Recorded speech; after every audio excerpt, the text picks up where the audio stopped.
प्रेम से बोलिए सिया रामचंद्र की जय। प्यारे भक्तगणों, आज है मंगलवार और मंगलवार के दिन हनुमान जी को समर्पित है। मंगलवार के दिन मंगलवार का व्रत रखकर इन कथाओं का श्रवण करना चाहिए। मंगलवार का व्रत करने से हनुमान जी अपने भक्तों की हर संकट को दूर करते हैं। संतान प्राप्ति के लिए हनुमान जी का व्रत फलदायी माना जाता है। इस व्रत को करने से भूत प्रेत और काली शक्तियों का प्रभाव नहीं पड़ता। मंगलवार व्रत करने से सम्मान, साहस और पुरुषार्थ बढ़ता है। अगर आप मंगलवार का व्रत करते हैं तो कथा को अवश्य सुनिए, क्योंकि कथा के बिना व्रत अधूरा माना जाता है। आइए श्रवण करें हनुमान जी की व्रत कथा।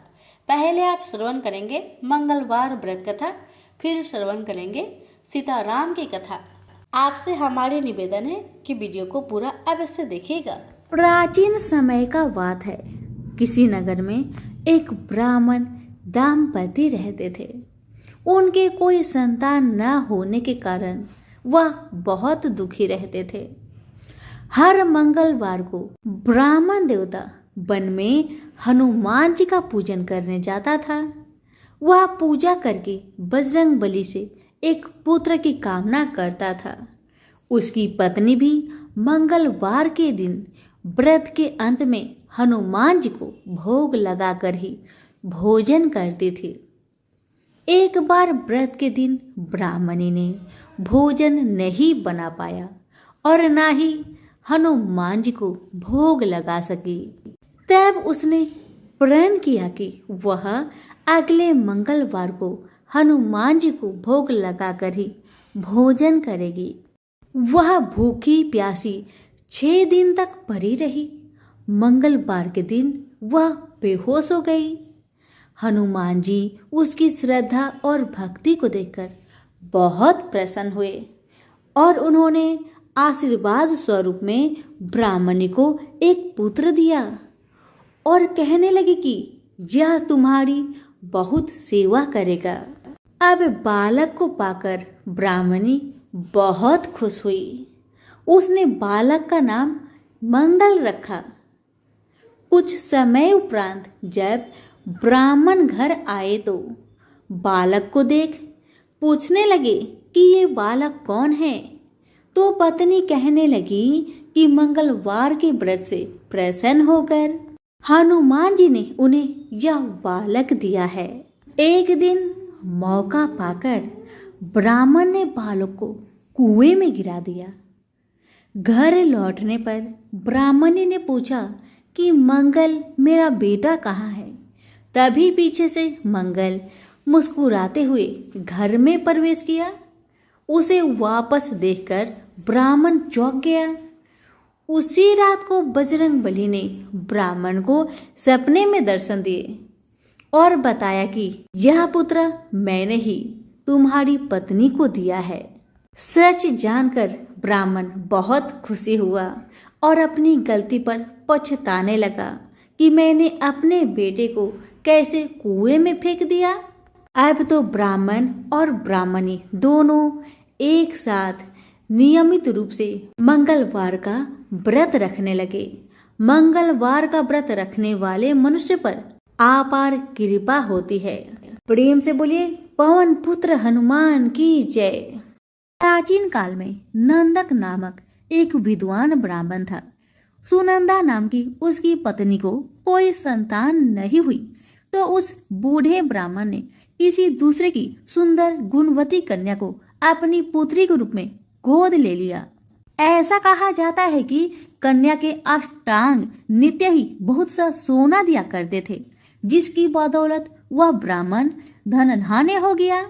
इससे उसमें भारी मद और अभिमान आ गया। वह राजा की तरह रहने लगा। कन्या जब विवाह योग्य हो गई तो नंदक ने उसका विवाह सोमेश्वर नाम के एक ब्राह्मण युवक के साथ कर दिया। इस तरह वह कन्या से नित्य प्रति मिलने वाले स्वर्ण से वंचित हो गया। जब ससुराल से शुभ दिन देखकर सोमेश्वर अपनी पत्नी को अपने घर ले जाने के लिए चला तो रास्ते में रात हो गई। वन में अकेला देखकर निर्दयी नंदक ने सोमेश्वर की हत्या कर दी। पति को मरा देख ब्राह्मण पुत्री बहुत दुखी हुई। उसने पति के साथ मरने का निश्चय कर लिया। वह मरने की तैयारी कर ही रही थी कि मंगल देव वहां उपस्थित हुए और उन्होंने उसे वर मांगने को कहा। ब्राह्मण पुत्री ने कहा, हे देव, यदि आप मुझ पर प्रसन्न हैं तो मेरे पति को जीवित कर दे।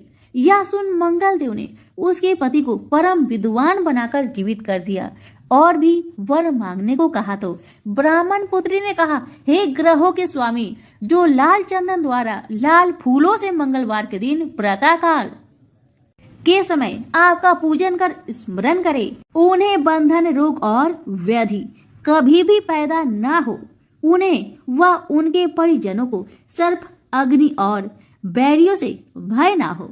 उनका कभी स्वजनों से वियोग न हो तथा आप अपने भक्तों के लिए सुख देने वाले हो, यही वर मुझे दीजिए। मंगल देव बोले, जो मेरा भक्त जितेंद्रिय होकर एक बार भोजन करके 4 दीपक युक्त मंडल पर अर्धों के साथ वेदों और पुराणों के मंगल मंत्रों सहित 21 मंगलवार का व्रत करे, साथ में लाल रंग का युवा बैल सोने सहित यथाशक्ति दान करे और ब्राह्मणों को भोजन कराए तो उसे कभी मंगल की ग्रह पीड़ा नहीं होगी। उसे भूत, प्रेत, बेताल और शाकनी कभी नहीं मार सकेंगे। उनकी दरिद्रता नष्ट होगी और उनके परिवार में यश और कीर्ति की वृद्धि होगी। उनका वंश बढ़ेगा। यह कहकर मंगल देव अंदर ध्यान हो गए। तभी से मंगलवार व्रत की परिपाटी चालू हुई। सभी प्रेम से बोले, पवन पुत्र हनुमान की जय। एक दूसरी कथा के अनुसार एक वृद्धा प्रति मंगलवार को व्रत रखती थी। उसका एक पुत्र भी था जिनका नाम मंगलिया था। मंगल को बुढ़िया न तो गोबर लिपती थी न मिट्टी खोदती थी। एक दिन उसकी परीक्षा लेने मंगल देव ब्राह्मण के रूप में वहां आए और वृद्धा से बोले, मुझे भूख लगी है, भोजन में मैं स्वयं बना लूंगा, तुम सिर्फ जमीन को गोबर से लिप दो। इस पर बुढ़िया ने कहा, आज मंगलवार है, मैं इस दिन जमीन नहीं लिपती, हाँ पानी छिड़क कर चौका लगा देती हूँ, आप उसी जगह रसोई बनाए। ब्राह्मण ने कहा, मैं तो गोबर से लिपी चौके में ही भोजन पकाता हूँ। बुढ़िया ने जमीन लिपने के सिवा कुछ भी करने की हामी भर ली। तो ब्राह्मण ने वृद्धा से कहा, अपने लड़के को बुलाकर औधा लिटा दो, उसी की पीठ पर मैं भोजन पकाऊंगा। काफी सोचने पर वृद्धा ने पुत्र को बुलाकर औधा लिटा दिया तथा उस ब्राह्मण की आज्ञा से अंगीठी जला दी। ब्राह्मण ने अंगीठी में आग जला भोजन बनाने के बाद वृद्धा से बोला, अपने पुत्र को बुला, वह भी प्रसाद ले लेगा। बुढ़िया ने दुखी मन से कहा, ब्राह्मण देवता क्यों हंसी कर रहे हो, उसी पर आग जलाकर तो आपने भोजन बनाया, वह तो मर चुका होगा। ब्राह्मण ने बुढ़िया को समझाया तथा बुलाने का आग्रह किया। आवाज लगाते ही पुत्र दौड़ता आया। ब्राह्मण बोला, माई तेरा व्रत सफल हुआ, दया के साथ तुम्हारे हृदय में निष्ठा व विश्वास भी है, अतः तेरा सदा कल्याण ही होगा। सभी प्रेम से बोले, पवन पुत्र हनुमान की जय, मंगल देव की जय। यह कथा है हनुमान जी की माँ से ऐसी कौन सी भूल हो गई जिस कारण वह अप्सरा से बन गई बनरी। आइए सुनते हैं। एक बार देवराज इंद्र की सभा स्वर्ग में लगी हुई थी। इसमें दुर्वासा ऋषि भी भाग ले रहे थे। जिस समय सभा में विचार विमर्श चल रहा था, उसी समय सभा के मध्य ही पूजिक स्थली नामक इंद्रलोक की अप्सरा बार बार इधर से उधर आ जा रही थी। सभा के मध्य पूजिक स्थली का यह आचरण ऋषि दुर्वासा को अच्छा न लगा। दुर्वासा ऋषि अपने क्रोध के लिए प्रसिद्ध है। उन्होंने पूजिक स्थली को कई बार टोक कर ऐसे करने से मना किया, लेकिन वह अनसुना कर वैसा ही करती रही। तो दुर्वासा ऋषि ने कहा, तुझे देव सभा की मर्यादा का ज्ञान नहीं। तू कैसी देव अप्सरा है जो बनरियों की तरह बार बार आ जाकर सभा में विघ्न डाल रही है। जा, अपनी इस आदत के कारण तू बनरी हो जा। दुर्वासा ऋषि का श्राप सुनकर पूजिक स्थली सन्न रह गई। अपने आचरण का यह परिणाम वह सोच भी नहीं सकती थी, पर अब क्या हो सकता था, भूल हो चुकी थी। उसके कारण वह श्रापग्रस्त भी हो गई। उसने हाथ जोड़कर अनुनय विनय कर कहा, ऋषिवर, अपनी मूर्खता के कारण यह भूल में अनजाने में करती रही और आपकी वर्जना पर भी ध्यान न दिया। सभा में व्यवधान डालने का मेरा कोई उद्देश्य न था। कृपया बताइए, अब आपके इस श्राप से मेरा उद्धार कैसे होगा? अप्सरा की विनती सुनकर ऋषि दुर्वासा पसीजे बोले, अपनी इस चंचलता के कारण अगले जन्म में तू वानर जाति की राजा बिरज की कन्या के रूप में जन्म लेगी। तू देव सभा की अप्सरा है, अतः तेरे गर्भ से एक महान बलशाली, यशस्वी तथा प्रभु भक्त बालक का जन्म होगा।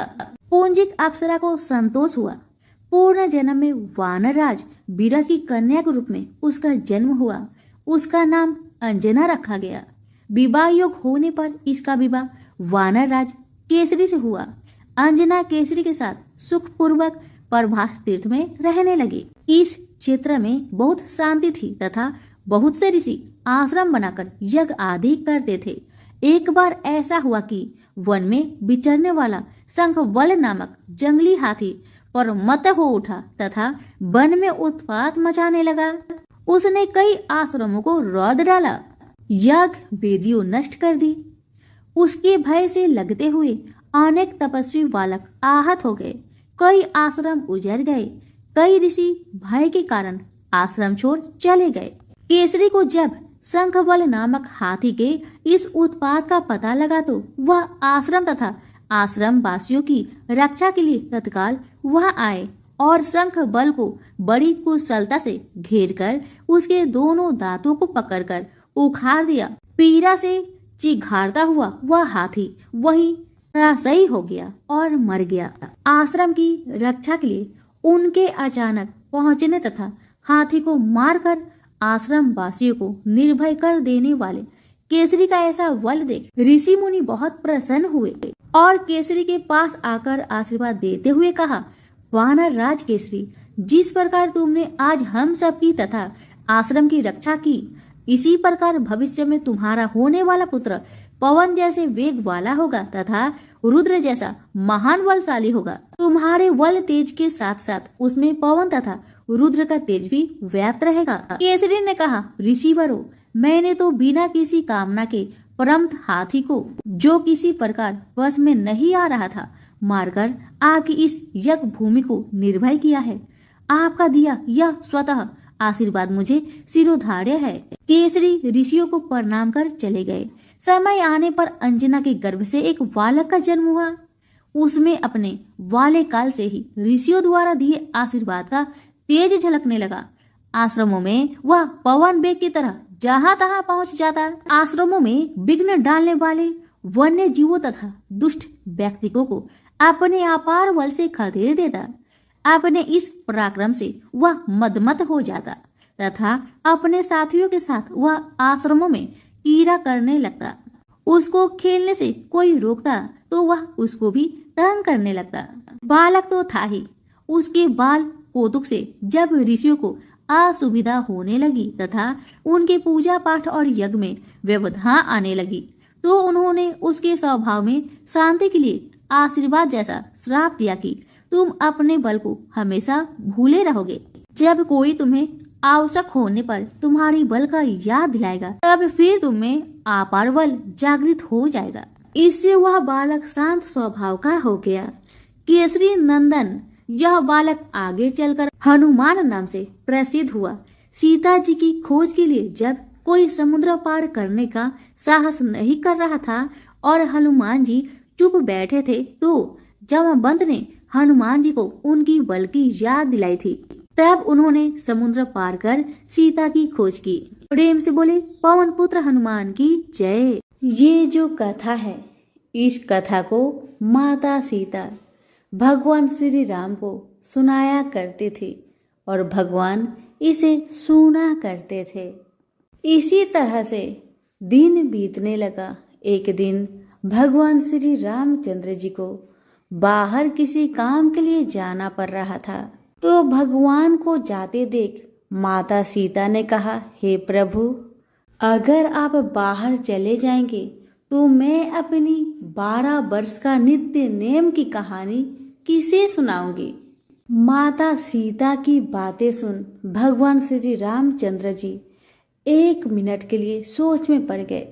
फिर उन्होंने कहा, सीते, आप गांव के बाहर जो कुआं है वहीं पर जाकर बैठ जाइएगा। जब लोग पानी भरने आया करेंगे उसे ही अपना नित्य नेम की कहानी सुना दिया करे। इतना कहकर भगवान श्री राम बाहर काम पर चले गए और माता सीता भी गांव के पास जो कुआं था वहां पर जाकर बैठ गई। तभी एक स्त्री आई। उसने रेशम की जरी की साड़ी पहन रखी थी और सोने का घड़ा ले रखा था। सीता माता उसे देखकर कहती है, बहन, ओ बहन, मेरा 12 वर्ष का नित्य नियम सुन लो। पर वह स्त्री बोली कि मैं अगर तुम्हारा नित्य नेम सुनूंगी तो मुझे घर जाने में बहुत देर हो जाएगी और मेरी सास मुझसे लड़ेगी। इतना कहकर वह लड़की माता की कहानी न सुनी और वहां से चली गई।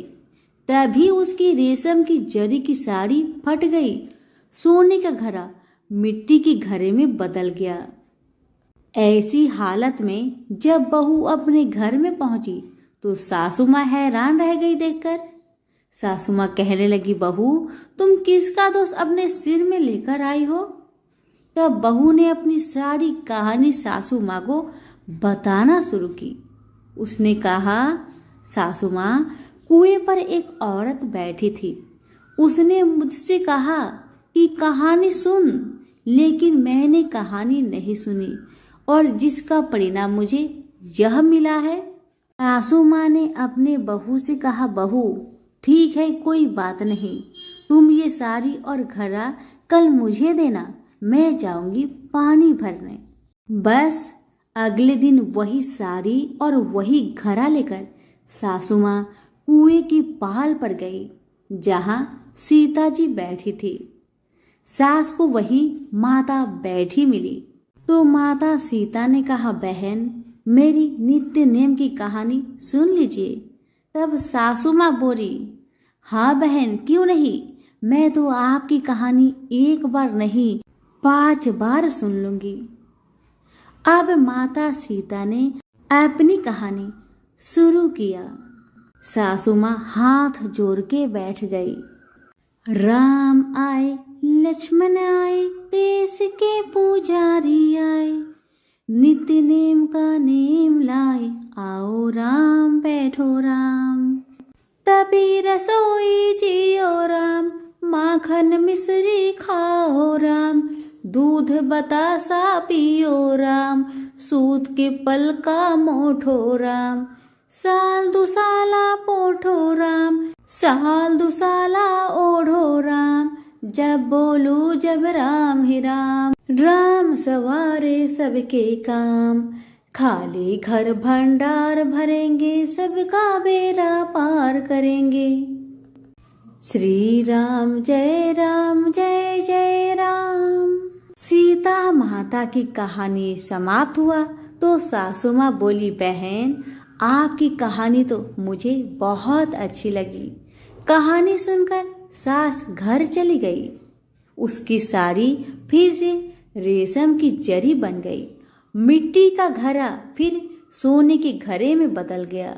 जब सासू माँ घर पहुंची तो बहू कहने लगी, सासू माँ, आपने ये सब कैसे किया? तब सासू माँ ने कहा, बहू, तू तो दोष लगा कर आई थी और मैं दोष को उतार कर आ रही हूँ। बहू ने फिर पूछा कि वह कुएं वाले स्त्री कौन थी सासू माँ? तब सासू माँ बोली, वे तो सीता माता थी। और तुम नहीं जानती बहू, सीता माता पुराने से नया कर देती है। खाली घर में अन्न धन का भंडार भर देती है। वह लक्ष्मी की वास घर में कर देती है। आदमी की जो भी इच्छा हो उसे पूरा कर देती है।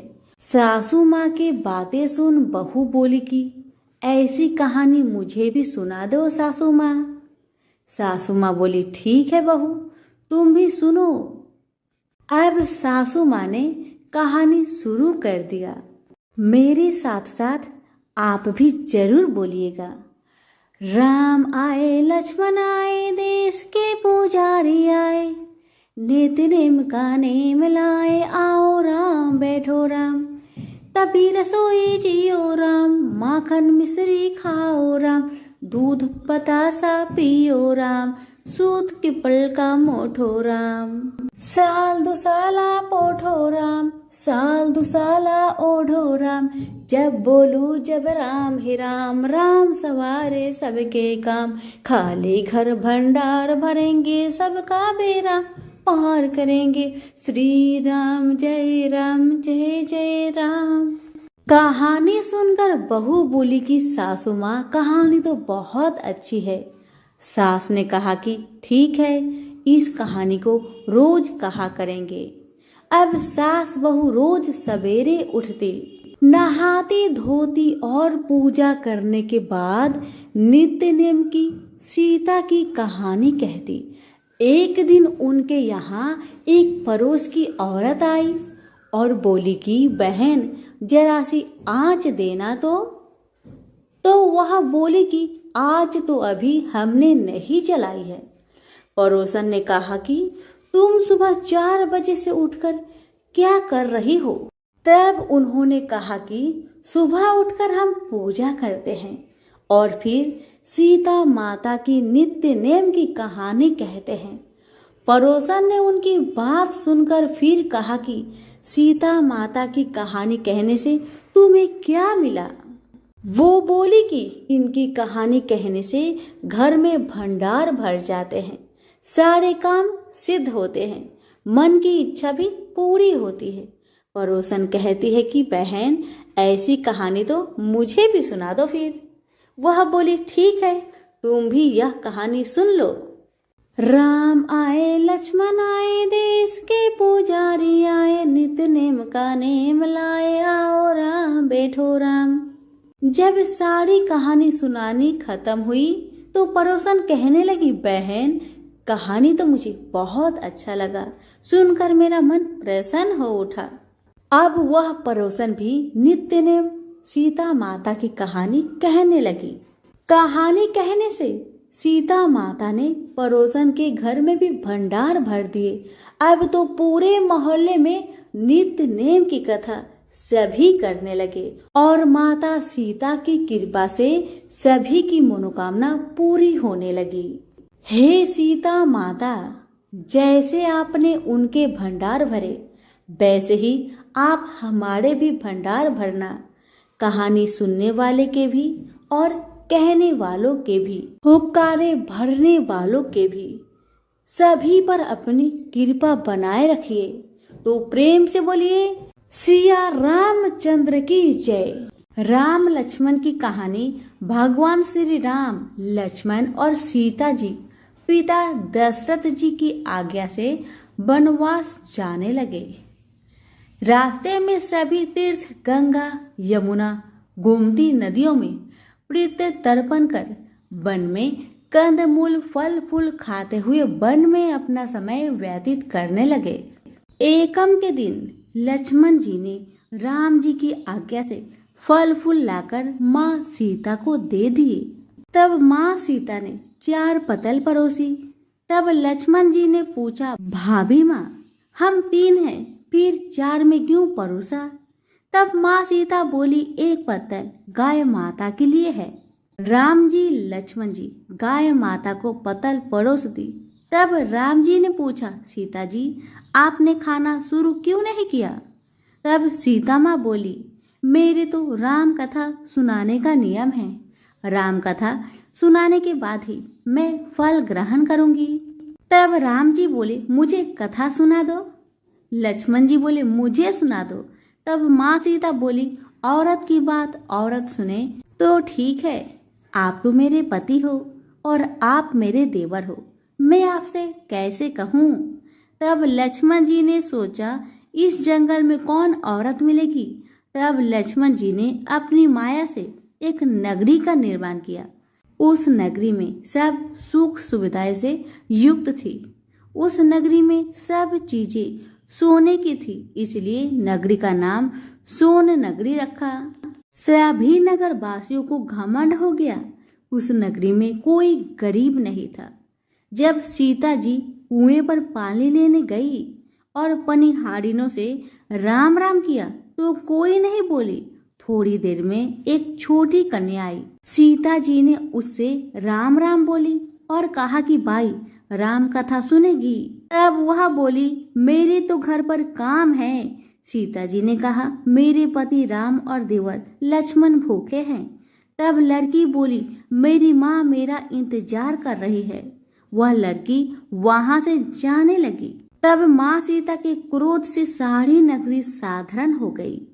जब लड़की घर आई तो माँ बोली, बाई ये क्या हुआ? तब लड़की बोली, मेरे को पता नहीं है। वहां एक साध्वी बैठी थी, मुझे राम कथा सुनने के लिए बोली, पर मैं तो कथा नहीं सुनी। यदि उसने कुछ किया हो तो पता नहीं।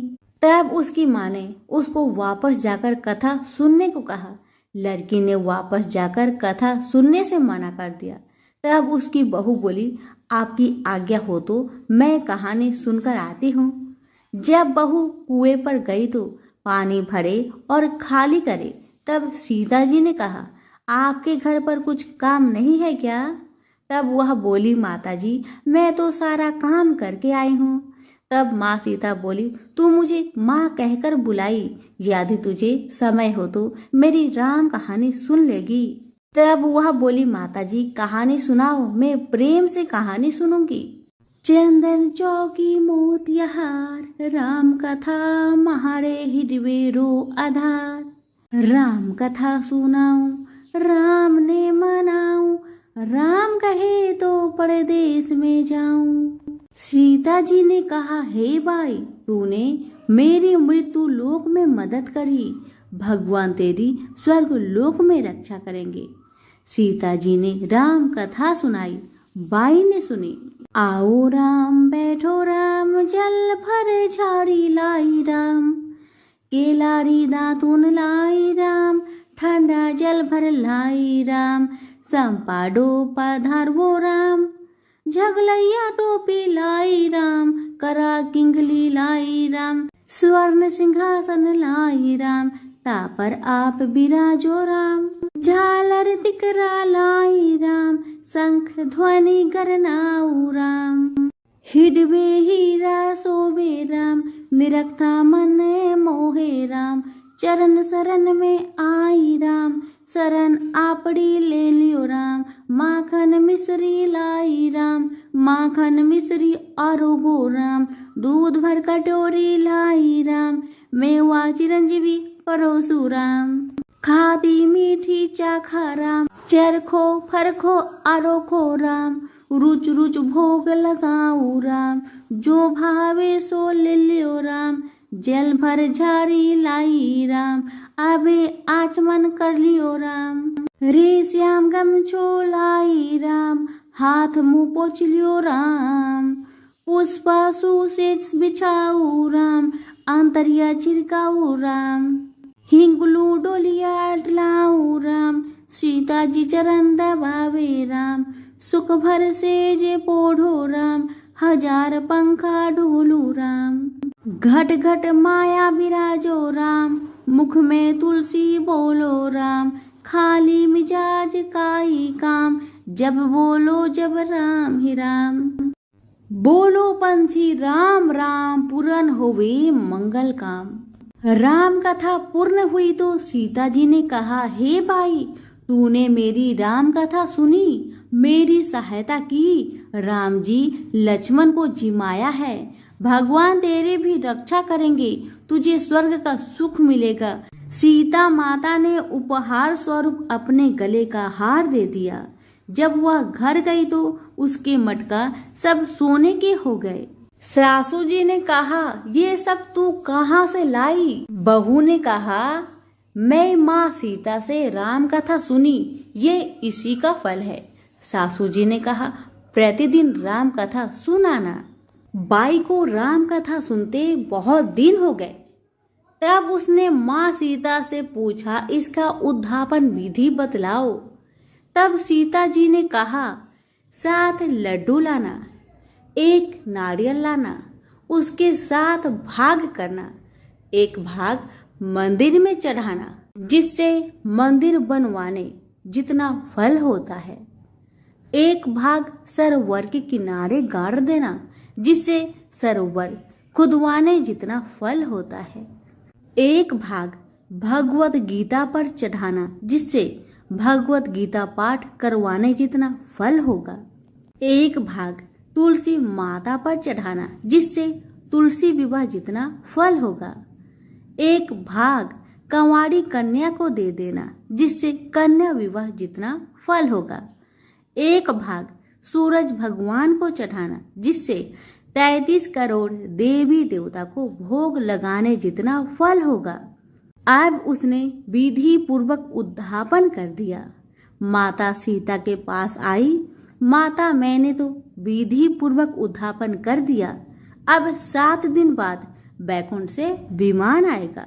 7 दिन पूरे हुए, विमान आया तो बहू ने कहा, सासू जी स्वर्ग से विमान आया है। तब सासू जी ने कहा, बहू तेरे ससुर जी को व मेरे को भी ले चल, तेरे माता पिता को भी ले चल, सारे कुटुंब परिवार को ले चल, अड़ोसी पड़ोसी को ले चल। बहू ने सबको बैठा लिया, पर विमान खाली था। थोड़ी देर में ही उनकी ननद आई और देखते ही देखते विमान भर गया।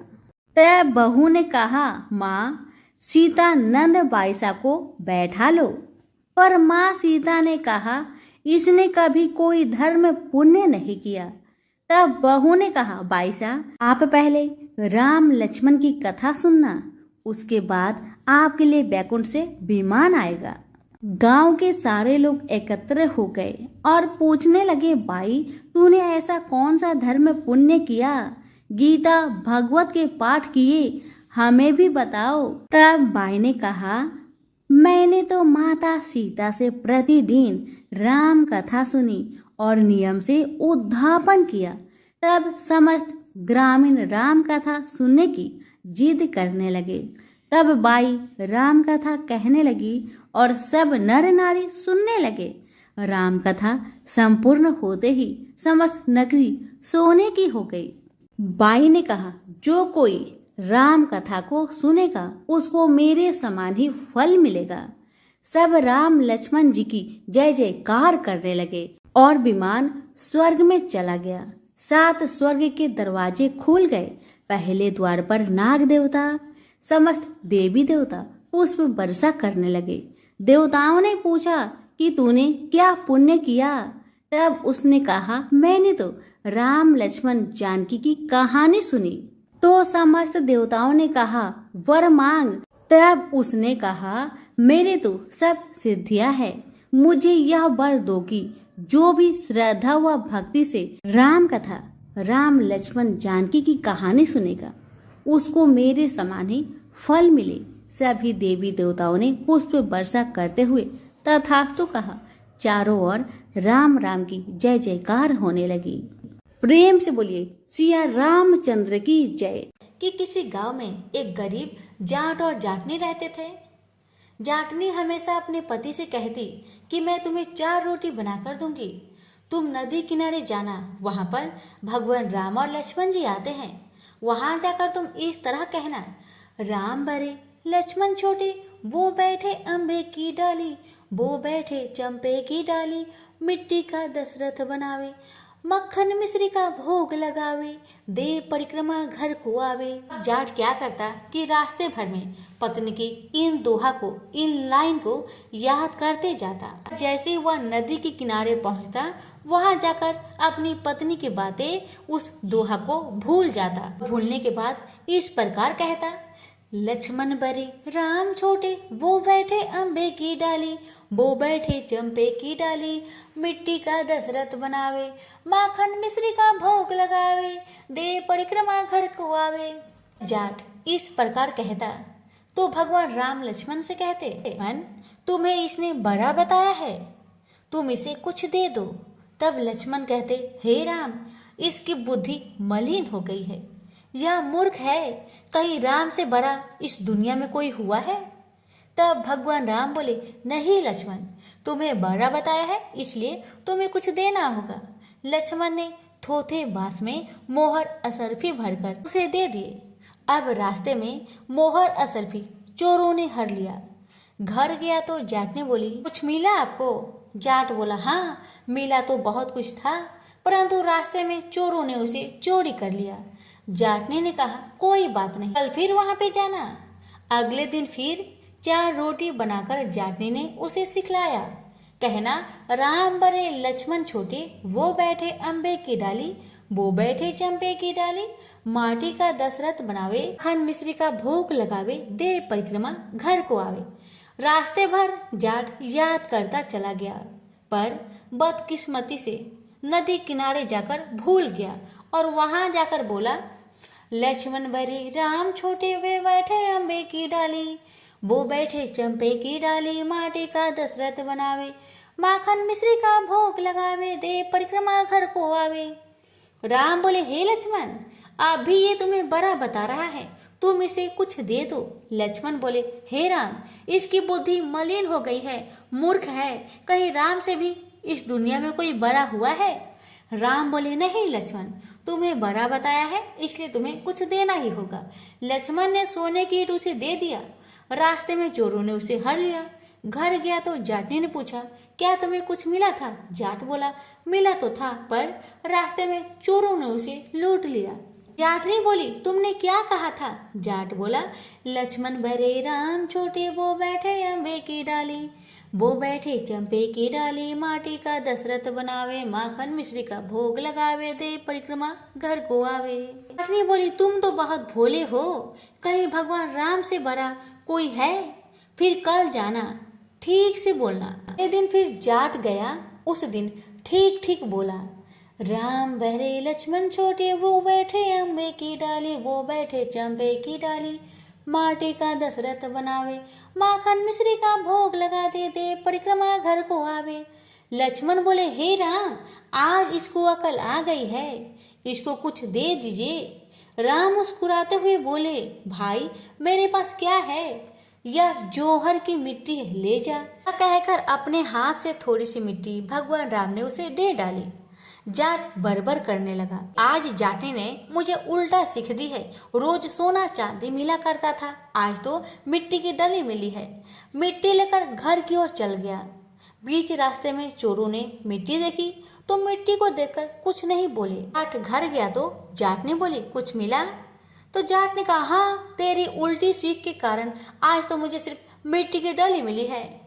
जाटनी बोली, कोई बात नहीं, कुछ तो लेकर घर आया, बड़े रोज तुम खाली हाथ घर आते थे, आज तो तुम मिट्टी लेकर आए हो, मिट्टी से तो कुछ न कुछ काम तो हो ही जाएगा, चूल्हा लिपूंगी, आंगन लिपूंगी। जाटनी वे तुलसी की पौधे के नीचे मिट्टी को रखकर सो गई। जब सवेरे उठकर देखा तो हीरे मोती जगमगा रहे थे। भगवान राम तो मिट्टी का भी सोना कर दे। जैसे भगवान राम ने उनकी दरिद्रता दूर की, ऐसे सबकी करे, कहते सुनते और हुकारा भरते ही सभी की दरिद्रता को दूर करें। प्रेम से बोलिए, श्री रामचंद्र की जय।